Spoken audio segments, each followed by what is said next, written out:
सूरज की पहली किरणें पहाड़ों की चोटियों को चूम रही थीं। नीचे घाटी में स्थित छोटे से गांव में रानी नाम की एक लड़की उदास बैठी थी। हफ्ते भर की मेहनत के बाद भी उसकी मिट्टी की चिड़िया बाजार में नहीं बिकी थी। निराशा के बादल उसके चेहरे पर छाए हुए थे। क्या फायदा है मेरी मेहनत का? रानी ने खुद से ही पूछा। हर हफ्ते यही कहानी, कोई मेरी चिड़िया नहीं खरीदता। उसी समय एक बूढ़ा लोहार दुकान खोलते हुए आया। रानी को उदास देखकर वह पास आ गया। क्या हुआ बेटी, इतनी सुबह उदास क्यों बैठी है? लोहार ने पूछा। रानी ने सारी बात बताई। लोहार ध्यान से सुनता रहा, फिर मुस्कुराते हुए बोला, बेटी, हार मानना ठीक नहीं। तुम्हारी चिड़िया में तो कला है, पर शायद उसे और निखारने की जरूरत है। रानी को थोड़ी उम्मीद जगी। लेकिन मैं क्या करूं? उसने पूछा।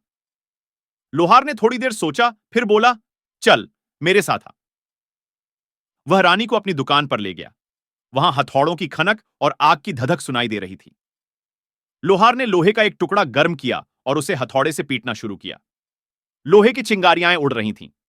देख रही हो बेटी? लोहार ने पूछा। यह लोहा कितना कठोर है, इसे आकार देने के लिए कितनी मेहनत लगती है।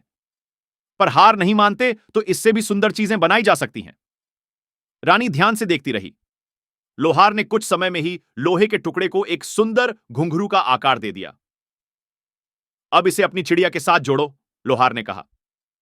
रानी ने वैसा ही किया। चिड़िया के साथ जुड़ते ही घुंघरू की मधुर झंकार सुनाई दी।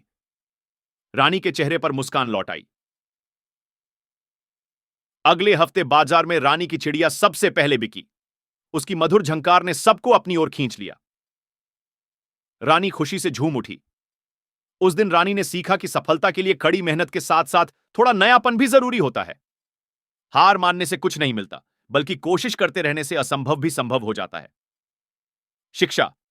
निराशा के अंधेरे में भी उम्मीद की किरण ढूंढो। मेहनत के साथ नयापन लाओ और सफलता